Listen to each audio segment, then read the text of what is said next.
بات یاد رکھنا، یہ پہیلیاں اور کہانیاں نہیں ہیں۔ جو لوگ یہاں نیک ہوں گے انہیں قبر میں راحت ملے گی، جو یہاں نمازیں پڑھیں گے، اللہ کے سامنے جھکیں گے، گناہوں سے بچیں گے اور جناب والا اللہ کے احکامات پر عمل کریں گے، مصطفیٰ کی سنت پر عمل کریں گے، وہی لوگ، ان کے لیے قبر جنت کے بارے میں بات بنے گی۔ صرف کلمہ پڑھ لینے سے کام حل نہیں ہوتا۔ امام الانبیاء کے غلاموں اس کے بعد اپنی پیشانیوں کو سجدوں کے ساتھ سجانا ہوتا ہے۔ اس کے بعد امام الانبیاء کے غلاموں مصطفیٰ پر درود پڑھنا ہوتا ہے۔ اس کلمہ پڑھنے کے بعد بھی ہمارے ذمہ کچھ فرائض ہوتے ہیں۔ لوگوں کا حق نہ کھانا بھی فرائض ہے۔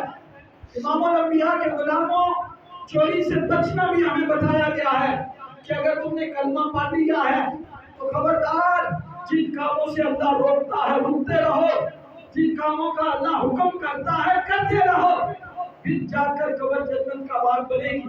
کسی غلط فہمی میں نہ رہنا۔